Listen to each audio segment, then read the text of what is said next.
Hello বন্ধুরা, তো তোমরা সবাই কেমন আছো? আশা করি খুব ভালো আছো। আমিও খুব ভালো আছি। তো চলো আজকে রান্না তোমাদের সাথে শেয়ার করি।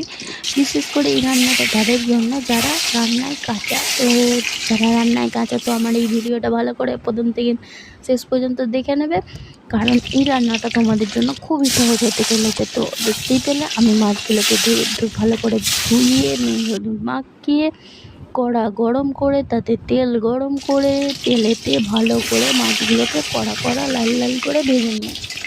তো লাল লাল করে ভেজে নিয়েছি, দেখতেই পেয়েছো তোমরা কীরকম লাল লাল হবে, একদম ক্রিস্পি লাল লাল করে ভেজে নেবার পরে আমি ওই তেলেতেই কালো জিরে আর কাঁচা লঙ্কা ফোড়নে দেবো। তো দেবার পরে আমি ওতে জল অ্যাড করবো, একটু বেশি করেই অ্যাড করবো যাতে মাছগুলো ডুবে যায়। তো আমরা যেমন ডুবে আছি এখন এতে, তো মাছগুলোকেও আমরা ডুবিয়ে দিতেই পারি।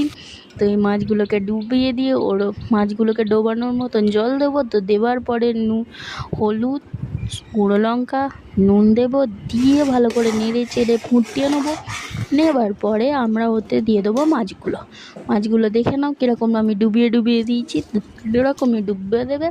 তো দেওয়ার পরে আমরা এই মাছগুলো ডুবিয়ে নিয়ে ভালো করে ফুটতে নেবো।